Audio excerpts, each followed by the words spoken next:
Welcome to the Futurati podcast. Any member of the Futurati is somebody who believes in the power of the future. We know there's a better world ahead, and we indeed have the power to make it so. In our podcast, we talk to the best minds in the world about the most urgent problems facing mankind today, and we hope you learn as much from them as we do.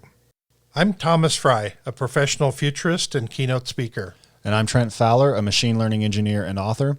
Thank you for joining us.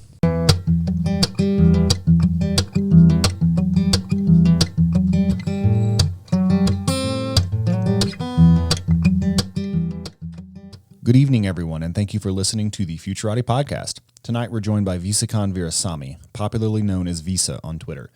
Visa is a little bit hard to summarize for the purposes of introducing him on a podcast. Unlike most guests we have who are experts in geopolitics or quantum computing, Visa is just a hugely prolific, interesting guy. He writes about self-improvement, design, the uses and future of social media, culture, and a billion other topics. He is also the author of Friendly Ambitious Nerd. If you enjoy this interview, please don't forget to like the episode and subscribe on YouTube or wherever you get your podcasts. And don't forget to check out our new website, futuratipodcast.com. Visa, thanks so much for coming on the show. Thank you for having me. Let's hear a little bit about your interesting background and what you're working on today.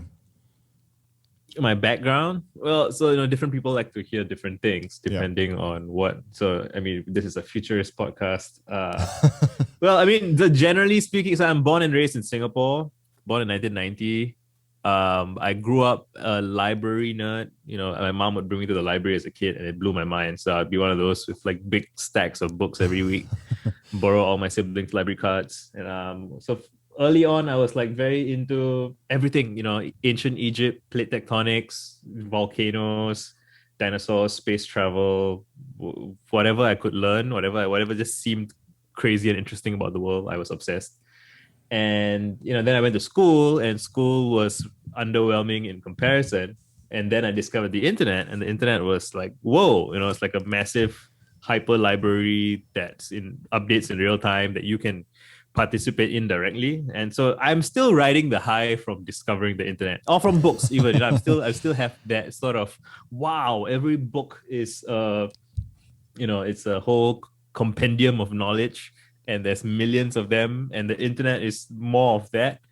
And I've video games, music. Like I've always just been very into media, very into ideas, very into which is uncommon to begin with, I think, and even more uncommon where I'm from. Like in Singapore, so if I'm a very atypical Singaporean, if you know the conventional assumptions about Singapore tend to be people are very kind of hardworking, but sort of boring, like very traditional, stuffy.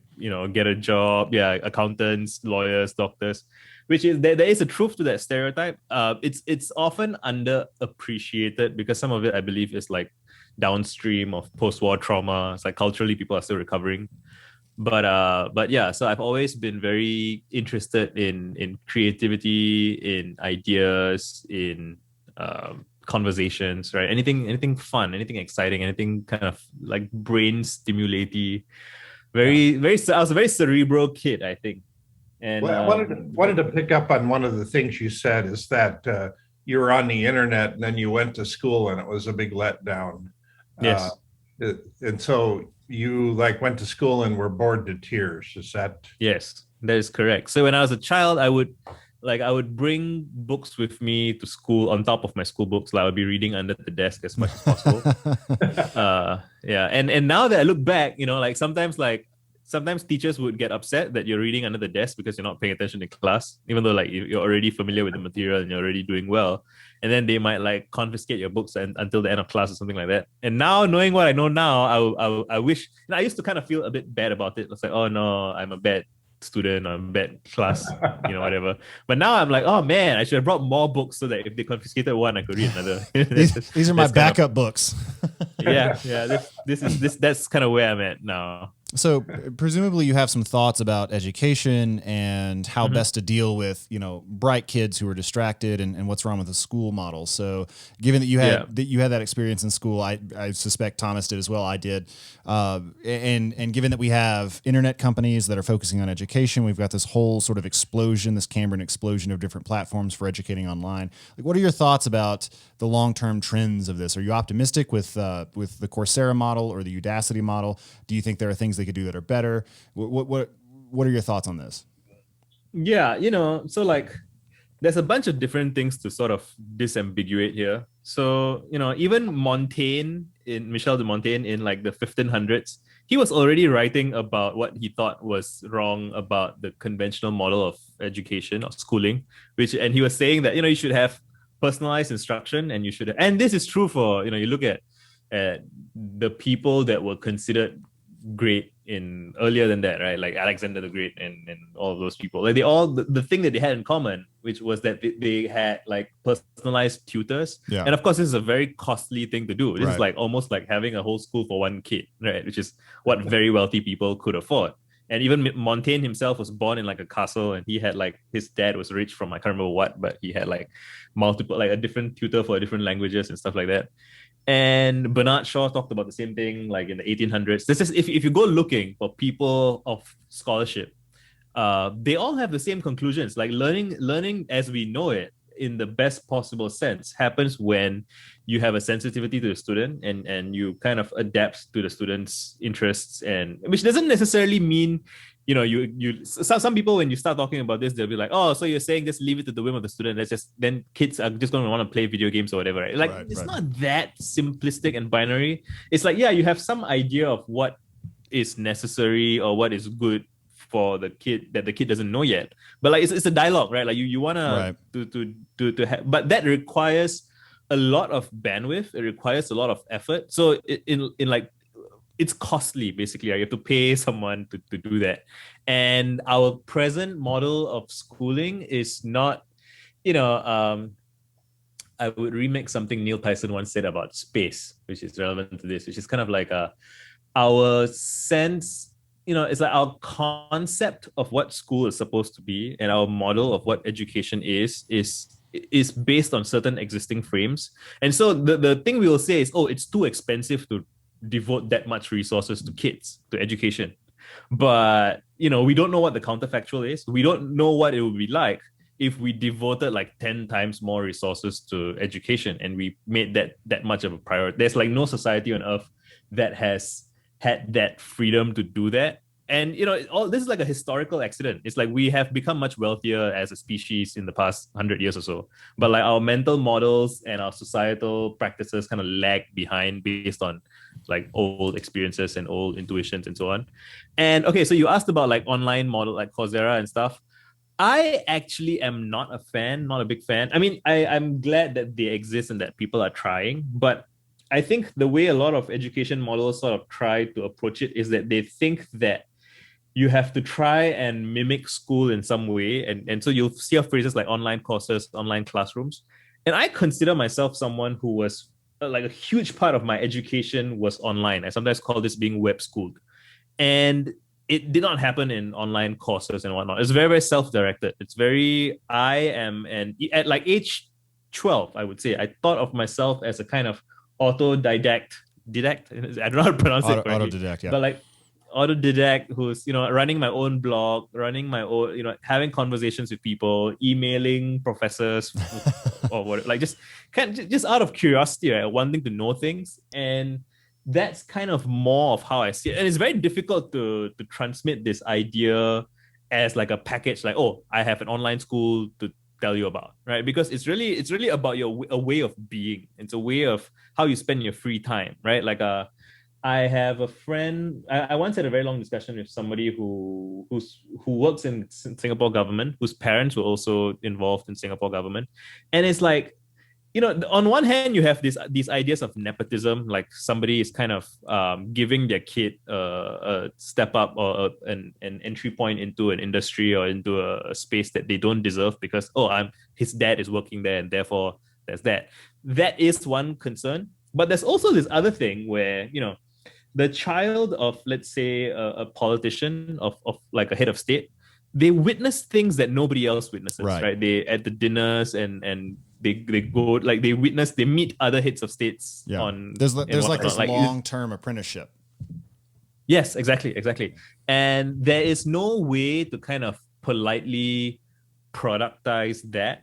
So it's like, it's outside, it's out. So what I think needs to happen, like, if you were really serious about education in the most fundamental sense of the word, right, which is to bring forth our youth, or bring forth ourselves. Even adults need education too. It's a lifelong thing, right? But like, it cannot be something that you do in a classroom and then you're done. Like, it has to be intertwined with almost every aspect of your life. The more aspects of your life you intertwine it with, the better and more effective and stronger it gets. And it's interesting to talk to different people, because different people have like different comfort levels or thresholds for how much they are willing to kind of allow such a process to kind of integrate with their lives. Because if you go all the way, another analogy I've used before is that, like, schools kind of want to train you to be pocket lighters, right? They want you to be reliably be able to produce literacy and that kind of competence in a certain way. But like, don't ask too many questions, And it is true. I have met people who are almost bitten by the bug of curiosity to their detriment. Like, they're just so curious. They're so curious that they can't function like, as adults, kind of like, they just struggle with work. They struggle with, like, because it's just so cute. It's like, it's kind of a stereotype of like a ADHD, scatterbrained, like mad genius sort of person. And it's the kind of thing that's like, sometimes it's lifestyle circumstances, right? Like, if they were someone like a Montaigne, or someone with assistants and people who can take care of them and support them while they're doing their wild mind experiences, what am I saying? Wild mind, kind of going on many journeys, right? Explorations, expeditions, all of those things. Like, those things, it's kind of a high cost thing to do. It's kind of a, like, so if you go back to like Athenian, Socrates and friends, like, while they themselves might have been living in a relatively Spartan lives, I'm saying Athenians living Spartan lives. You get what I mean? Like, while they're living kind of austere, they just lives of the mind. They were, as a society at a kind of post, like they had won a war previously, and they're kind of just on the upward trajectory. It's like you have some amount of wealth. Every gold. So this is something I'm very passionate about right now, like trying to understand the conditions that allow for intellectual flourishing and golden ages throughout history, because there have been a few, and not like infinite, right? It's like there's like certain moments, right? Like the Florence and London, Shakespeare in London, and like Vienna at the Baghdad Golden Age. Yeah, Vienna at the turn of the 19th century.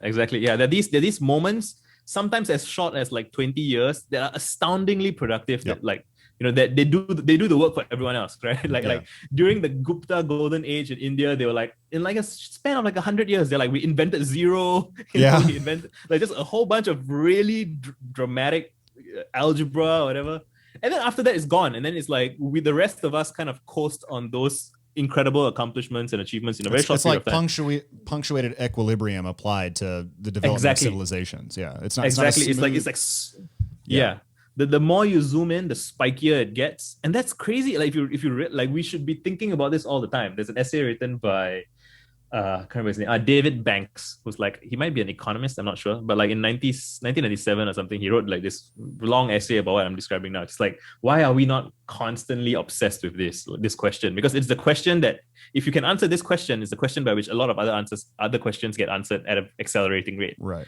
And so there are some variables that you can discern, and like wealth is one of them. Like the Dutch Golden Age was following. There's a bunch of like, some of the stuff in older times are kind of dark. Like there was colonization, and there was slavery, and like there were people who relied on those things to kind of gain the surplus needed to kind of fund. And the thing is, there are people who have surplus and don't do anything useful with it. Right. You might say that some people might say that this is true of like recent times. This might be true of like oil money, right? Like or certain oligarch money. Like they have a lot of money and they spend it on like status symbols rather than, Anyway, but yeah, there are those prerequisites, and then it's stuff that can be done. Anyway, I went off on a tangent there, but the idea there is that that's true at the macro scale of like cities and golden ages, and it's also true of like the micro scale of like people having the freedom to, like Virginia Woolf wrote A Room of One's Own, right? She argued that,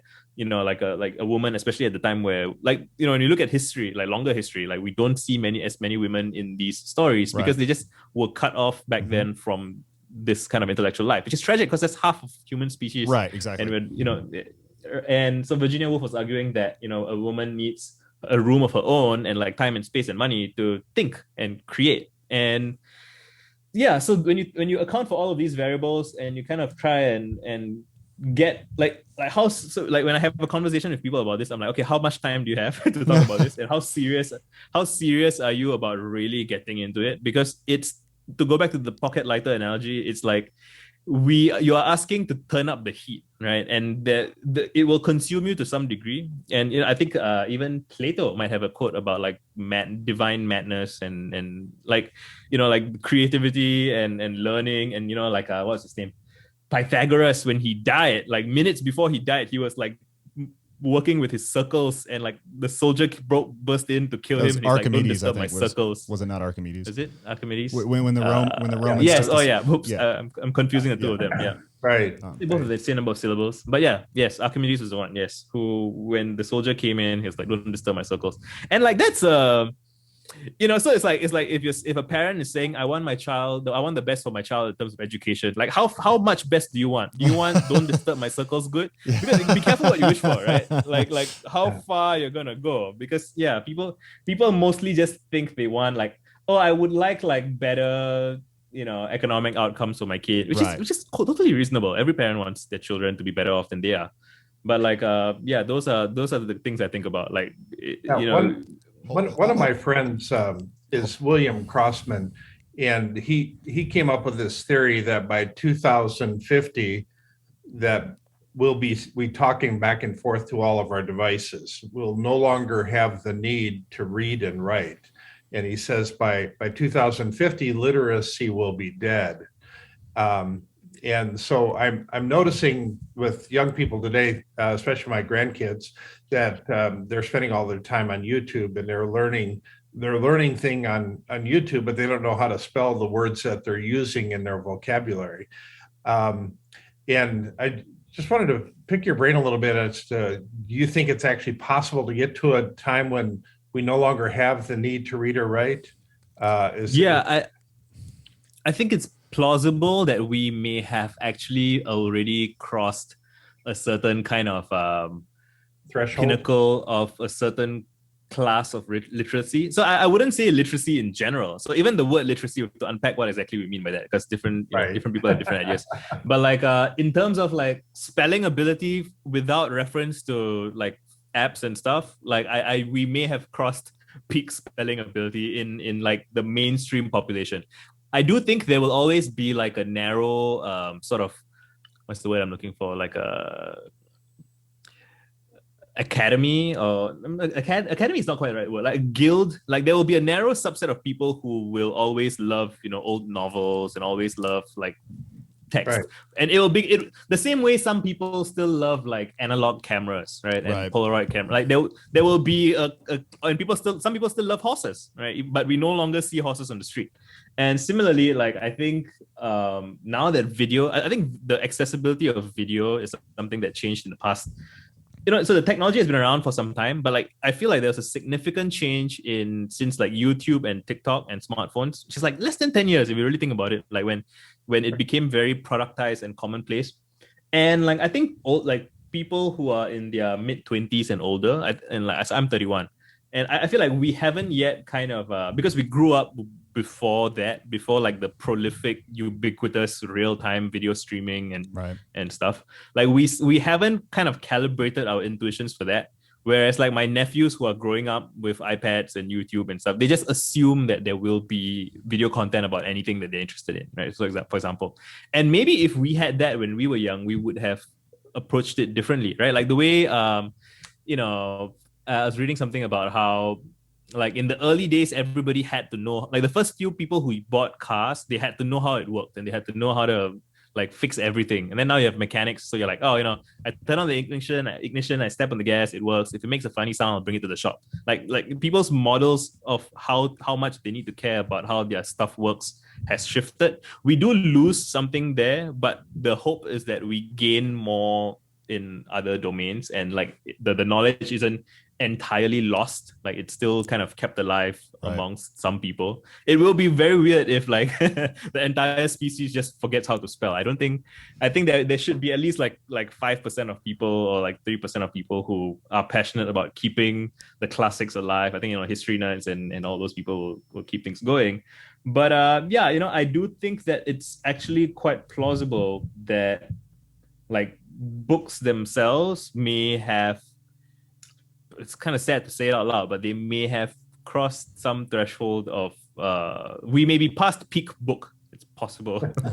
peak bookishness. Yeah. So I worry a little bit about that, and I think that to a certain extent the medium of a lesson or a concept or an idea bears a lot on how you process it, and also the affordances that it has place certain constraints on what you can do with it.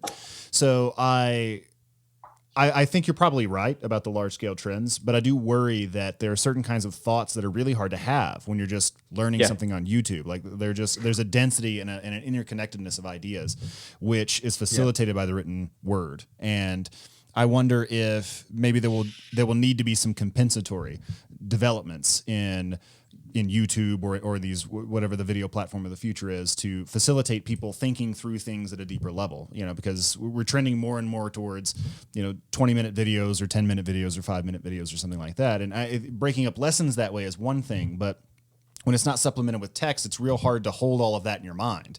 Video just isn't, it's not the kind of medium where it's really easy to go back and review something. I mean, unless it's really well tagged or well broken up into little pieces, it's pretty hard to find the exact thing. Whereas with a book, I can go back to the top, kind of skim it again, pick those ideas back up, load all of it in my working memory, synthesize it in some way.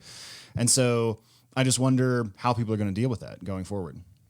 I do think that the tagging stuff is going to level up in ways that we cannot anticipate. Like I can almost, like a thing that I was thinking about recently was that it's conceivable. It doesn't seem possible right now, but it's conceivable that, so you're watching a video and like you have like this there's like mirror neurons when you're watching someone else on screen. And like, it could be that, through like a brain interface, you can kind of scroll back to based on like the interface might be able to read your intent of what you're trying to get to. But I mean, I don't know. That's like, it's like magic tech at this point, right? But it's conceivable. It's plausible. It's it doesn't seem to be like beyond the realm of possibility. Like if you look at the research that's happening with regards to like thought to text, like they're doing this for disabled people at the moment. Like they're trying to figure out how to text. So there's a bunch of stuff that's going to happen. Another thing that's kind of slightly reassuring is that, I don't know if you would say it's reassuring, but like we have already been through cycles of this, that there have been ways of thinking and being that have already been lost. Like in the mid 1800s, people were complaining that letter writing was dying out, and like they used to, like in the I was reading about Erasmus recently. Do you know Erasmus? He was Desiderius Erasmus. Wonderful story. Yeah, he's like born kind of similar to Alexander Hamilton. Like he was born as a bastard child out of wedlock, and both his parents died in the plague, and he was just a nerd who was like obsessed with writing letters, and he had to beg for money to do what he did, but like he managed to do it. He was like he wrote letters to like the Pope at the time and like barons and stuff, and he became like this switchboard he was like the man of letters and very respected for it. And people don't really do that anymore. Like now we kind of do a version of it on Twitter, sort of. And like, it's too soon to say whether it's like what Erasmus was doing is no longer possible in some sense. Yeah. So to pick up on your point about the brain-computer interfaces, we actually interviewed my neuroscientist friend Colin Hoy a while back. I don't recall which episode that was, 6 or 7. But we talked a lot about that, like the potential of brain-computer interfaces to enable education. He thought that arguably the best low-hanging fruit was just something that tracked your attention and noted when you had kind of gone off the rails, and not necessarily, shock you back into paying attention, but just to note where it was that you started to drift off, so that you can pursue whatever lines of inquiry you have and then go back to where you clearly were no longer following the thread. that's crazy. I think I've been thinking it's so interesting that like new technology gets us to revisit some of these things. Because like another thing that I'm just generally passionate about is like why are some people really good at some things, right? Like and Yeah.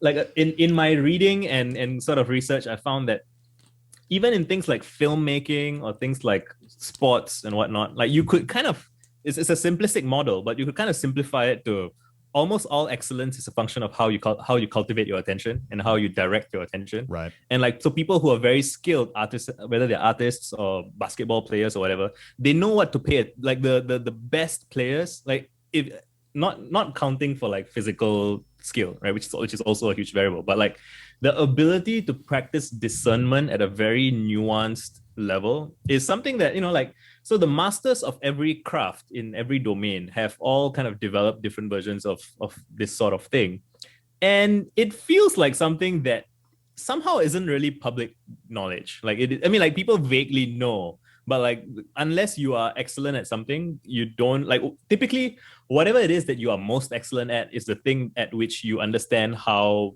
to maximally use your attention like very skillfully. And yeah, I think there has been old wisdom about this that is, I wouldn't say it's forgotten, but it's not at the forefront of people's minds. Like you have to go off and learn about it in some specialized environment. Right. And it will be interesting to see what we learn here. Yeah. Right. Like when a person thinks about developing a skill, their first thought isn't, well, how do I learn to cultivate my attention in a specific way and notice specific features of this task such that I can improve more rapidly than otherwise I would? And I actually tend to believe that attention is woefully misunderstood or not well understood in psychology and in cognitive neuroscience. And I think that it underlies a lot of other phenomena that we notice. Like I think plausibly you could argue that the Sapir-Whorf hypothesis, to the extent that it has any merit at all, is largely a function of where the concepts in a language direct your attention. And I think that if we had some mechanism, meditation is something that could work this way, but a way to increase attentional bandwidth or to direct it better, to sustain it better, that would really multiply the efficacy of people's learning endeavors. And one thing I've noticed a commonality among really high achievers like Josh Waitzkin. He wrote the book The Art of Learning, which is one of the only books I reread every other year or so. And this is true of Elon Musk as well, of Steve Jobs and various other luminaries, is that they are capable of just this kind of focus that I don't seem able to summon. Elon famously, when he was young, his mother, I think maybe took him to a psychologist because he would just zone out for so long. He wouldn't even respond to people talking to him, and he would just be staring out into space like catatonically for minutes at a time, 20 minutes at a time. And only later it, became apparent that he was just able to summon isn't even the right word. He would just fall into the state, and he was capable of a focus that would let him read 2 books a day or something like that. And I've often thought that, I think intelligence is real. I think talent is probably a real thing. But if people were just better at like sinking into those flow states, I bet they wouldn't be recognizable after 2 or 3 years. Like you would look. I completely agree. You would look at that person and say, they're just a genius, when really it's just they learned how to focus really well, and they kind of fell into that. And I mean, you could look at like Carl Friedrich Gauss or Newton or somebody like that, right. An absurdly productive, brilliant person. I mean, I'm sure intelligence had a lot to do with it, but they also were working 19 hours a day at stuff. And if anything, that seems to be at least as big a contributing factor as raw intelligence. Right. I was just watching. This will seem like a strange example to use, but I was just watching The Rock on TikTok. The Dwayne Johnson, and so he is excellent at what he does. Right. He's physically fit at a very high level, and he makes movies at a very high level. And like he was described as the most electrifying man in sports entertainment at some point. And like it's just to be as good at what he does like requires. And so a phrase that I got from Ben Horowitz, who was the CEO of OpsFlare, I think, or Cloudflare, something like that, OpsWare, and then he was a co-founder of Andreessen Horowitz. He was saying that the hard thing about being a CEO is managing your own psychology. Mm-hmm. And once I had that phrase, I looked out for other examples. Seinfeld says the same thing about becoming an excellent comedian. He says that you have to go and perform at a stand-up open mic or whatever. And then it's like the average or mediocre comedians, what they do is they just go and perform, and then that was all right, and then you go off. But like to become truly excellent, you have to like iterate on it. You have to second guess it, evaluate it, question it. And it's not a very comfortable place to be, because No. you're questioning yourself and you're like agonizing over what went wrong, but you can't let the failures and the shortcomings and whatever kind of discourage you to the point where you quit because you think like you're not good enough.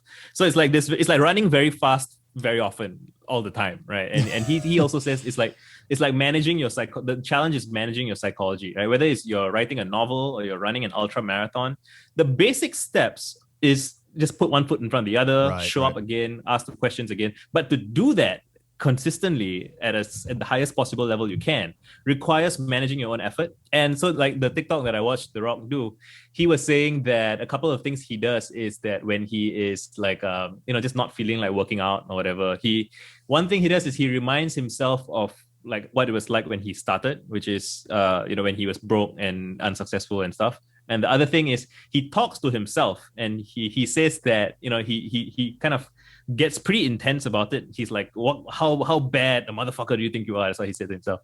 And it's interesting because it's almost schizophrenic in a sense, in a very like it's almost psychotic, like to divide yourself into multiple people and have a very intense debate with yourself.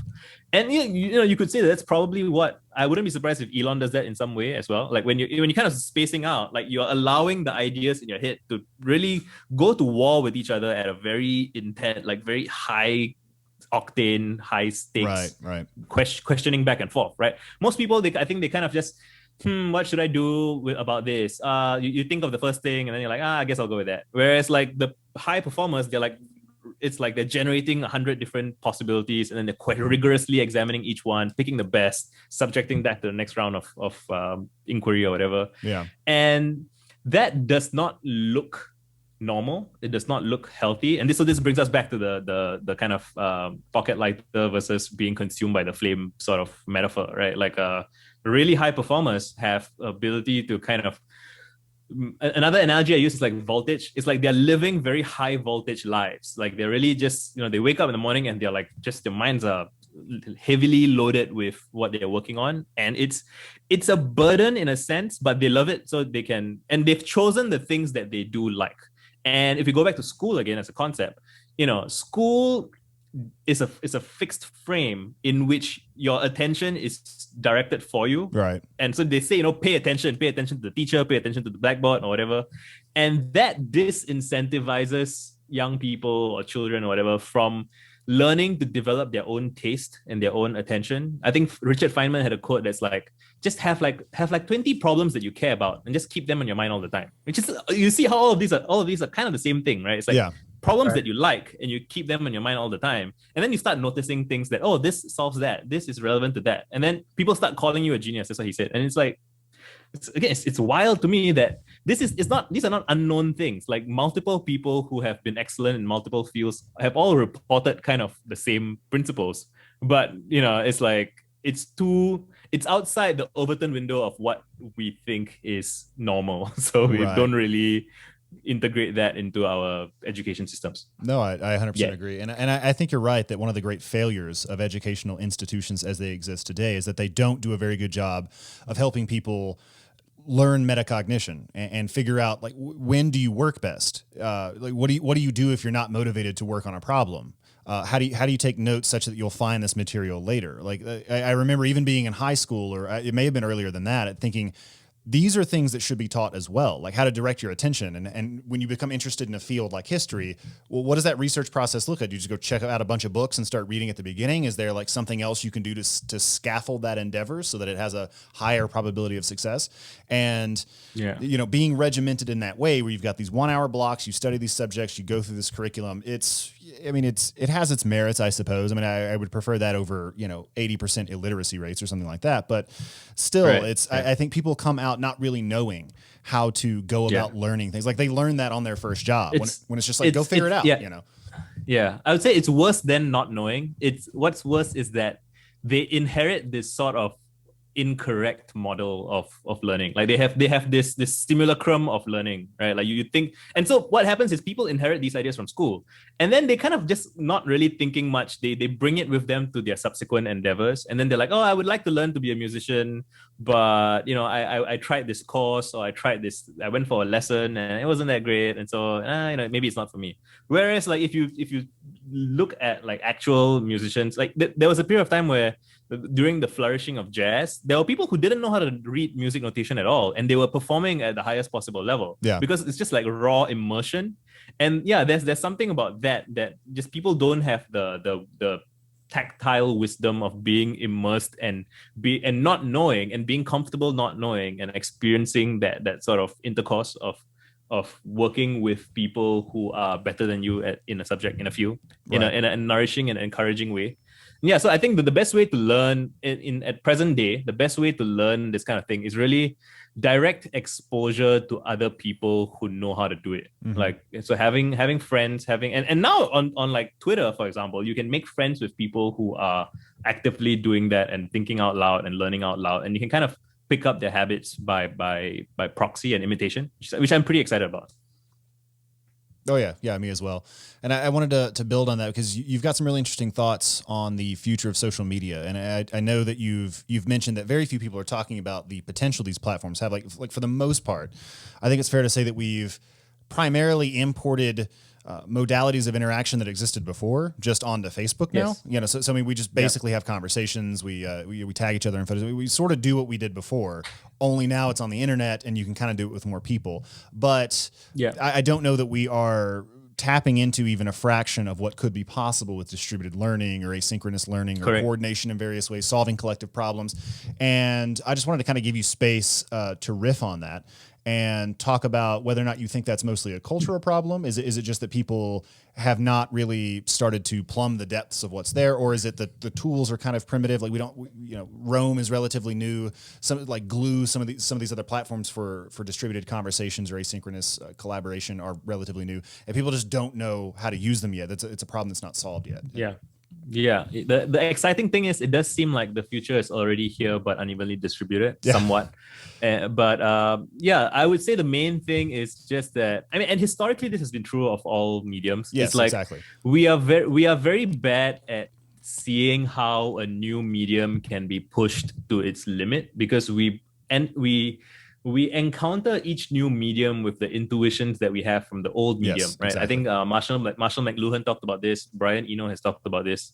It's like the first few movies were basically just literally plays. Like people would literally film a play and like that's the movie, because they hadn't yet realized that with a movie you can change the camera angle, you can cut abruptly, you can do all kinds of wild things that you can't do in a play. But because the people who wanted to make films were people who had been born and raised doing plays or whatever was the equivalent before movies, they couldn't conceive of pushing the medium to its limits, and it took a good 60. I think we're still doing it, right? Like we're still in the process of innovating on what film can be, and so the kids on TikTok are amazing at what they're doing. Like they're really revolutionizing what can be done with film, and part of it is that they're filming it on smartphones and they're filming it for audiences who are viewing it on smartphones, and so it's like the relationship between filmmaker and audience is being reimagined, which is very exciting. And similarly, the other analogy I like to use is that, so when the guitar was invented, I've said this a few times, the guitar was invented in electric guitar was invented around 1931, 1932. It took like another 36 years before Jimi Hendrix showed up at Monterey Festival and made it scream and squeal, right? And lit it on fire. It's like, and theoretically, anybody could have done that in 1935, but nobody did for like 30 years, because everyone's intuitions about what you do with an electric guitar were overly informed by what you did with regular guitars, right? So they hadn't yet thought about it as a different animal entirely. And similarly, like with social media, and the timeline is pretty interesting. We are at about like 20 to 30 years of internet use, right? And people still use their intuitions for broadcast media, right? They think of like, the language we use, YouTube channel, right? It's just we haven't yet considered that, like what you can do with one-to-many broadcasting in a new way. And so the big kind of thing that I'm excited about is that, and it feels a bit weird to say it because theoretically somebody could have done this 10, 15 years ago, but whatever, I'm going to try and do it. It's that you can introduce people to each other at scale, very deliberately, and build thousands of relationships. And there are influencers and whatnot, people who have audiences over 1 million Instagram followers, YouTube subscribers, and so on. But generally, once people cross a certain threshold of audience size online, they very much revert to a traditional media sort of model. Like they think of themselves as, I am the whether it's the host or the talking head or the Right. the performer or whatever, and that's the audience. I can receive comments from them, which is kind of cool. But then that's about usually that's about as far as they take it. I think some people, you can see the fandoms for some celebrities are, and this is not evenly distributed either. You see like Taylor Swift fans are quite organized, and they get to know each other, and there's like a whole economy of Taylor Swift fans. Same for like the Korean group BTS. I think there's something emergent there, and they are kind of at the cutting edge of what you can use these social technologies to do to coordinate human behavior and to to come up with ideas collectively and collaboratively at scale. And and the incentives on the platforms don't design for this. Right. So the platform, if you take any platform, YouTube, Twitter, whatever, they typically make revenue from ads. And so what they want to do is just maximize time on site and maximize the number of people who see ads. And so they don't really have any incentive to kind of identify the cutting edge hyperconnectors and people who are trying to do radical, ambitious things, because it's just a numbers game, right? Like just serving more ads to more like 100,000 more people is better than like for the bottom line in the short run. But in the long run, what I think we will see, I don't know yet. And like people in crypto are thinking about this, so it's going to be interesting. But like what a kind of decentralized network can do, it's really constrained by imagination. Like some people have been thinking about it. I guess there may be some sci-fi about it and stuff like that. But like very few people are kind of living their day-to-day lives with the assumption with like just kind of thinking through the power of being able to connect people and build a network, which is social capital, which is real wealth, because you can connect people to each other. That you can introduce a person to their co-founder, you can introduce a person to their spouse, and I think it's a source of wealth that people have not yet conceived of very, very well. And I do also think that there is like I'm kind of biased because I have the right disposition for this kind of thing. So right. I enjoy talking to lots and lots of people. And I just rewatched The Big Short about the financial crisis. And there's a scene where Michael Burry, the way that he found out that the mortgages in the financial instruments were junk was that he actually read the reports. And like nobody reads the reports because there's thousands and thousands of mortgages. But he was, he had the kind of disposition that he wanted to go and read it. And so he read it. And so that's how he learned something that nobody else knew. And so that gave him like a competitive advantage in the market. And similarly, like social media allows you to talk to 10,000 people, like individually, one by one. You can just talk to all kinds of people all over the world. But most people don't really want to do that. Like they don't see the point, or they don't have the disposition. They don't have the mood to do. Like, why would I want to talk to so many people? Like it's just. Whereas for me, it's like, whoa, if like it's like what I was talking about as a child, right? Like if I can have 10,000 conversations with people, surely I will. Like the guy number 278 and guy number 8,562, right? Suppose both of those guys are both, like one guy is John Lennon and the other one is Paul McCartney, and I can introduce them to each other. It's like I just created the Beatles by introducing two guys to each other. Well, half the Beatles. And like, yeah. And like one guy is Steve Jobs and one guy is Steve Wozniak. Like it's just, if you talk to enough people, you will be able to see these connections. But like nobody is talking about this because nobody does that, because it's such a weird thing to do. But it's possible, right? And sometimes people try to do this by, like clunky ways, by using, they'll say that they want to use an algorithm or AI or something.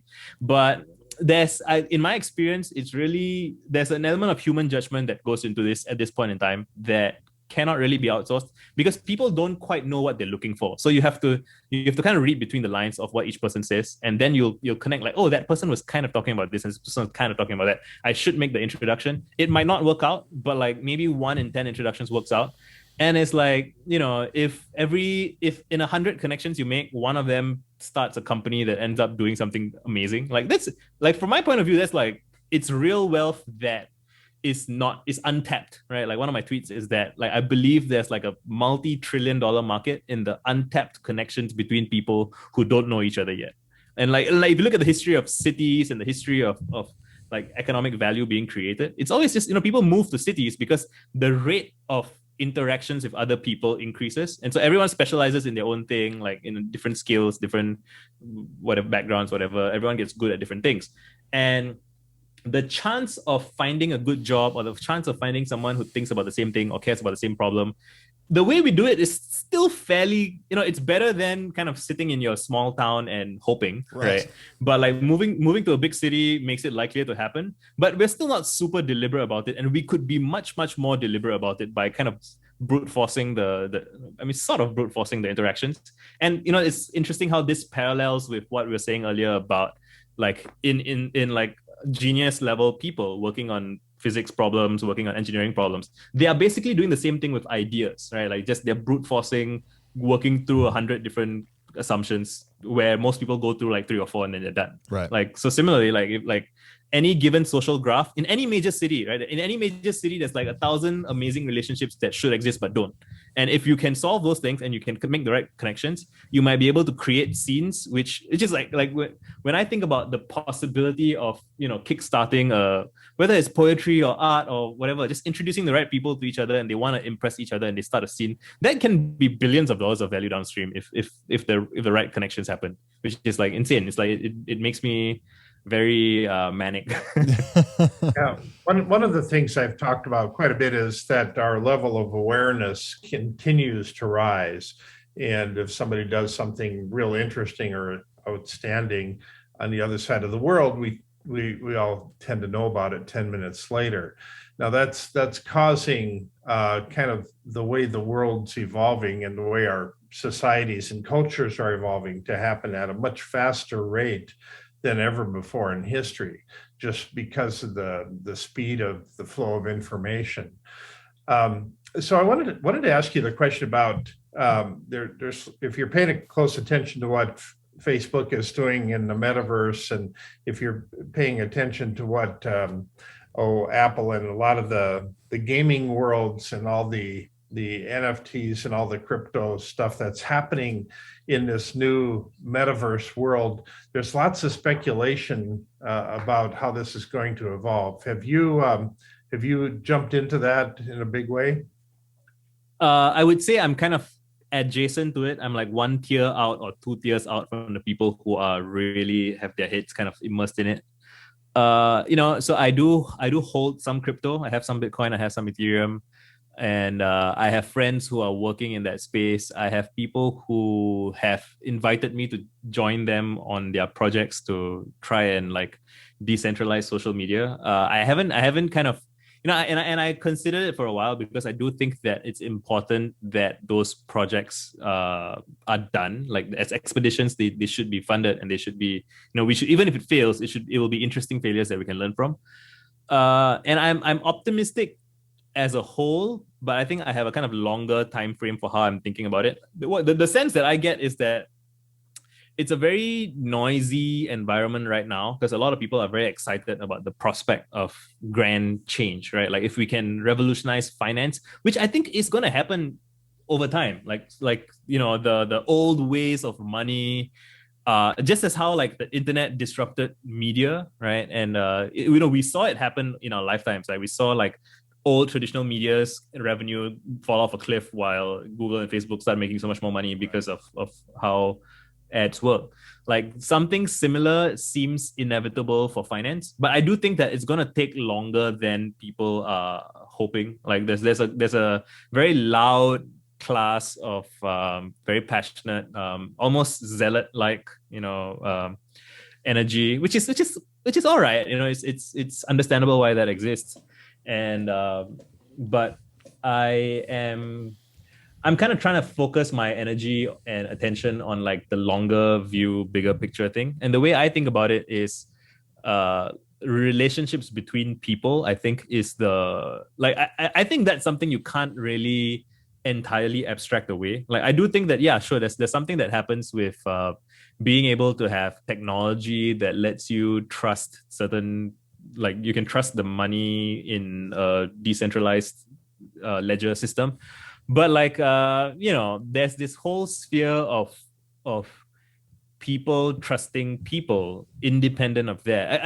I don't know if my language for this is correct enough. Like I haven't done enough reading and I haven't done enough haven't had enough conversations about the specifics. But my intuition is that we will need people for the projects that me and my friends are interested in. We just need more people who are interested and who trust each other, like independent of everything else. And so that's kind of where I'm focusing my attention on. I'm trying to talk to lots of people and make the introductions, but not so much be in the eye of the storm myself. But I'm pretty optimistic about where these things will lead. Yeah. Yeah, there's a lot of people that think that we can automate banks out of existence by using a few blockchain algorithms, and then we don't need banks anymore.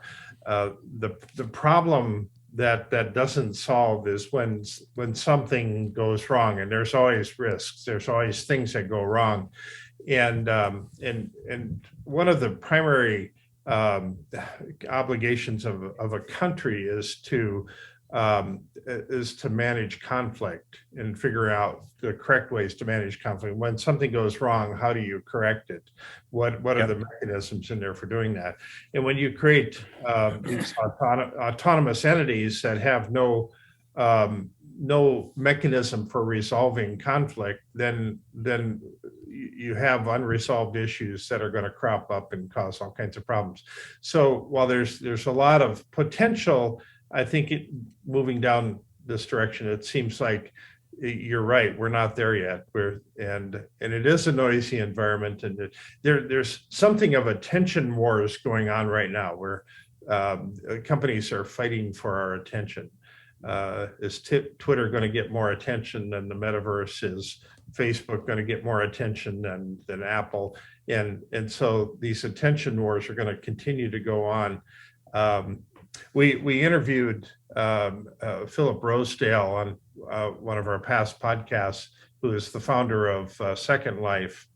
And he said that what people don't realize is that Second Life got up to 1 million people a day coming on to Second Life, each spending a little over 4 hours a day in Second Life. And that's a whole lot of attention that they're still commanding, even today.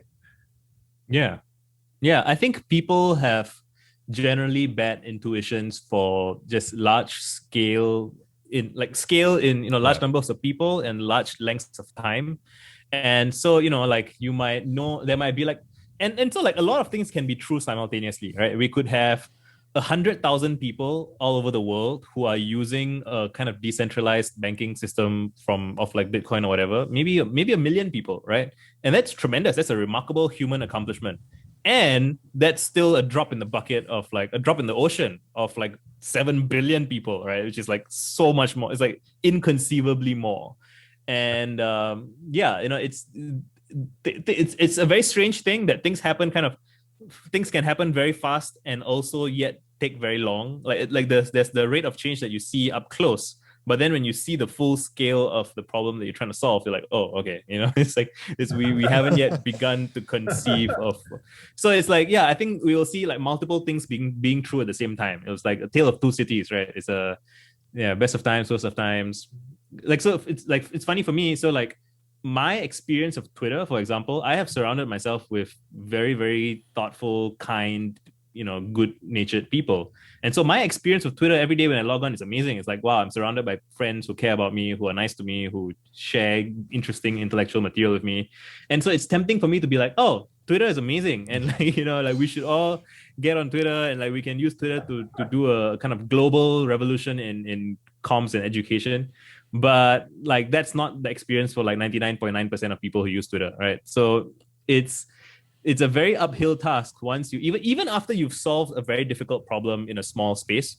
Subsequently, scaling that solution is an entirely separate and equally difficult problem, and like getting it to each subsequent tiers of scale is very, very challenging. So I really enjoy So what I call the Domino's meme, and so it's a photograph from a video of a guy literally like setting up dominoes, like very very small domino, and then a bigger one, a bigger one, a bigger one. So the first domino is tiny, and the largest domino is like bigger than him. And so it's like he knocks over the first one, and then you see all the dominoes fall over and knocked over bigger ones.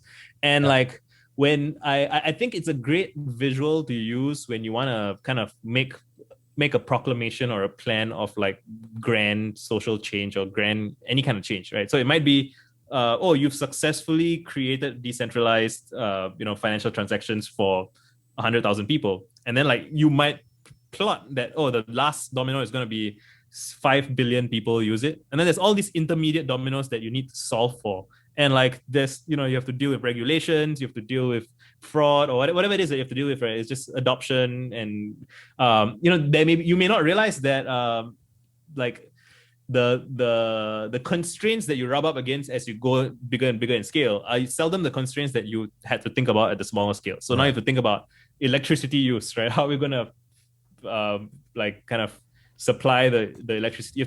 You may have to invent new kinds of electrical sources, right? That sort of thing. So yeah.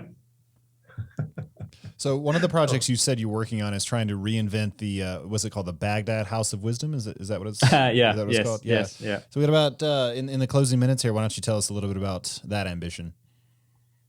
I mean, so I just used the phrase Baghdad House of Wisdom as a So it was the, I think the more common idea that people associate things with is like the Renaissance in like Florence and Italy, and the Renaissance, and like maybe the Lighthouse of Alexandria, sort of like it occupies a certain sense of intellectual things. But I just chose the Baghdad House of Wisdom because it less people talk about it. So when you pick an idea that's kind of less popular, you get to kind of put your own spin on it a little bit more. So people tend to ask, what is that? And then I get to tell the story.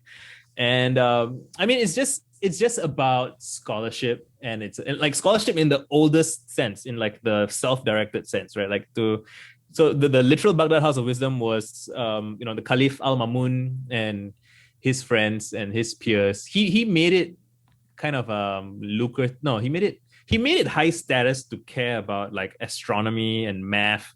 And so like all the wealthy people in Baghdad at the time, they would be patrons of arts and science and like religious discourse and stuff like that. And so they would host these discussions, like multiple hour-long discussions with like dozens of religious scholars and stuff. And I just enjoy the vibe of it. There's like a photograph of all these guys sitting. It's similar to also like Plato's Academy, I guess. It's like just this idea of this spirit of learning and discourse and people coming together to learn. And Al-Khwarizmi was kind of from that environment. He's the guy who invented like algorithms, and he had like astrolabe, and this all that stuff was happening. It's like advances in medicine. And I've always believed that I can't be the only person like me in the world, right? Like, so there must like statistically, probabilistically, there must be other like hyper library nerd types, like people who want to do this maybe in their spare time, maybe for fun. But like, I believe that if you network these people to each other, you create a scene. And once you create a scene of like maybe a dozen people, maybe about like 80 people, whatever, just a group of people who are actively, consistently kind of engaging in discourse publicly, such that other people can see what's happening. I think people continually underestimate how powerful that can be. Mm-hmm. There's Hank and John Green, two brothers, right? Who they had a YouTube channel they still have a YouTube channel. It's called Vlog Brothers. And it started with, I think two of them were usually living together, and then they were separated for a while because one of them was traveling somewhere else.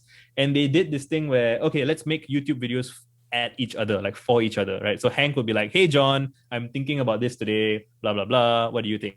And then John would reply with another video and be like, oh, that's really interesting. I was reading about that, and blah, blah, blah. So they were just having a conversation, but it was publicly accessible. And like Vlog Brothers grew to have like 10 million subscribers, or maybe more than that. It's like it's a huge thing. And it's really just it started with just two guys, kind of talking to each other, but publicly. And I want to encourage as many people as I can who feel inclined to participate in this sort of thing. And, you could argue that it's already happening, and the internet is already it. There's already so many podcasts and blogs and everything. And if that's true, I'm happy to accept that frame. And I just want to kind of create linkages between all these like scenes where things are happening in relative isolation. And it's like I just believe that cross-disciplinary perspectives can be very, very powerful, because every kind of niche, right? Every kind of small group, whether it's a group of friends or it's a literal, like psychology as a field, right? Like whatever thing you want to describe as a thing, it will develop its own kind of blind spots, just as it just seems to be a natural occurrence, right? Like there's taboos that develop, and like people kind of inherit the dogma and whatnot. And then when you have an outsider come along, an outsider can ask questions that nobody else asks or thinks to ask, and they might bring with them a new perspective that nobody has previously considered. And that can upend things in both negative and positive ways. And like if we teach people to kind of invite that sort of perspective and then like manage it effectively, like we can kind of unblock each other and nudge each other towards greater heights in whatever it is that we're trying to figure out. And so I just want to accelerate that as much as I could, as much as I can. One thing that I'm one of my many threads of curiosities, which are all connected, it's all the same thing, right? Is I've been wanting to study and understand cultural institutions. So let's say New York City is known for its stand-up comedy. Like there's a comedy scene, and there are multiple cultural institutions of comedy in New York. There's comedy clubs that have been around for like 40 years, 50, 60 years sometimes. And like how do these things exist? It's like the first 5-10 years or so is just some dingy, like place. And then like 30 years later, it's like it has legendary status, and like people want to come and cut their teeth there and perform there. And it develops this spirit, I think, that is kind of, and you'll hear this about multiple things that are, there's like old bookstores in certain cities. I think cultural institutions that last 20, 30, 50 years, they can provide some of what people want in life that used to be provided by like churches and religious institutions, that is not being provided so well anymore now that people just don't have that religiosity in their lives as much. And I think people want to experience at least some part of their lives where they don't feel like kind of narrow short-term capitalistic interest is like money-making interest is the end goal, right? You want to be somewhere where you feel like the people around you in that moment care about something bigger and greater than the immediate profit motive. Like, so libraries, so again, I love libraries so much, I always bring up libraries again. Like, libraries are something that humanity as a species got really, really right. And like, if they didn't exist and you tried to propose them, it would seem ludicrous. Like, why would you want a space with free books for people to read, and there's like, you're not charging them anything? Like, that's why would you do that? Like, that's just, it seems ridiculous, but it exists, right? And so like, how do we so in a way you could think of it as I'm seeing that, okay, we have libraries around the world. Cool, great. It's like one of the wonderful things humanity has done. How do we accelerate that? How do we kind of amplify that and connect the libraries together? Like, just and library here, I don't necessarily mean like the physical building in each city, but like just the cultural institution of what a library is, right? The idea of knowledge and information and scholarship and academics, and like in encouraging people to participate, encouraging people to publish publicly and contribute, and kind of onboard new people, like create scenes and communities and encourage each other. And once you have this kind of distributed network of relationships between people from every library around the world, right? Every scene around the world, then it's like, if you look at a map of like trade networks during like the Silk Road and like all those things, it's like, how bronze and tin were traded back then. It's like, it's so cool. It's like there's all these cities and trading posts and whatever. And it's like, it's also like the slime mold intelligence. If you've ever seen those videos where like the way they connect and pass information along, it's like, if we have, and like human minds are part of this giant slime mold network sort of, right? And like, it's just trying to be, can we be more deliberate about kind of working for the network, right, of minds, right? So I for me, this is almost like a religious experience, sort of. It's like if I wanna get dramatic about it, I describe myself as I consider myself a keeper of the flame of the light of human consciousness, right? Which is just a, like everybody who's ever written a book, everybody who's ever made art, everybody who's ever contributed to the culture, right? Like, Archimedes and Feynman and Newton, and you don't necessarily need to be like so advanced that you push the field forward. You can even just be sharing what you know that you care about with the people around you, and like sort of create this garden that other people can participate in and share their insights and knowledge. Like everything does have to be kind of maintained, and maintenance is very important work. Like otherwise things get forgotten, right? Like, so one of the things the Baghdad Golden Age did in the Baghdad House of Wisdom was that they maintained Aristotle and they translated his works that the Renaissance could. So I get very emotional thinking about how, so there was like the Athenian age, right? And then that kind of eventually collapsed. But the writings and ideas there were like, it's almost like they're passing the baton, right? Passing the torch over from Athens down to Baghdad. And then they kept that flame alight for like a couple of hundred years ish. And then that got passed on through trade to Florence and that region. And it's so like the things that we assume are kind of like, oh, it's history and it's like humanity's inheritance, right? We all enjoy the benefits of that endeavor. And it was like, it's remarkable how few people were actually involved in making sure that happened. Like, it's thousands of people, sure, but it's not like everyone. Millions. It's like 0.something% of people who have kept the flame, right? And you could, some people are pessimistic about the world because they feel like the world is a cold, dark place, a lot of anger, frustration, sectarian conflict and international conflict, partisanship, blah, blah, blah. It's true. Those things, I'm not denying that those things are true. But like, if you look at history, like even during like Nazi Germany, when there were concentration camps, there were people in the concentration camps who were writing and making music and there's this guy who wrote a whole symphony, I think, like a 4-part symphony, like violins and something. And it's just, even though individuals might be in crushing situations personally where they may never see the fruits of their labor, they still labored anyway as to kind of contribute to that global human project of music and art and learning and scholarship. And like, for me, that's my, like, once I conceived of it that way, like I can't go back. I'm addicted to this. It's like, as long as there's anybody on earth who's still doing these things, like I'm on their team. I want to see them, I want to support them, see them flourish and do well as much as possible. And so that, like, it keeps me optimistic. It makes me excited about the future, even as I'm also worried about like, oh, climate change is going to happen maybe, and like all these like other bad things could happen. But like, as long as there are people who are being kind of selfless in this regard and contributing to that game, like and so this is my way of managing my psychology, right? It's how I keep from despair. And I think that it's I would say that I've had like a before and after shift on this, and I used to be not so clear about this, and when I wasn't, I was very morose and kind of feeling shitty in life and stuff like that.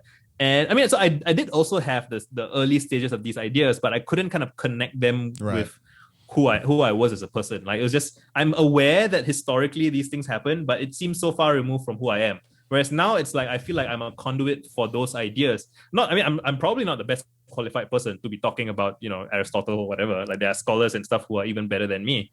But like, I nevertheless see myself as a kind of volunteer librarian, volunteer historian who is a part of this network.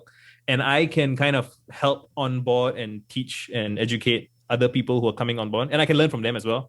And once I could see myself as a conduit in that network, it relieved a lot of like existential tension for me, even like just kind of like, oh, what am I doing in my life? What's the point? Right. And now I'm like, oh, the point is to support and help other people learn, and to maybe we can see a flourishing in our lifetimes. And maybe it won't be in our lifetime. Maybe the best we can do is to just kind of keep the flame, preserve the flame for the next generation, right? Which past generations have done, and we enjoy the benefits of that. So we can honor our ancestors, our predecessors, by kind of continuing on that work. And yeah, so that's just how I think about it. Well, that is fantastic. I think that is a laudable and worthwhile goal, and I wish you all the best in achieving that. So, Visa, keeper of the flame of human consciousness, thanks so much for talking to us today. Thank you for having me. Yeah, thanks.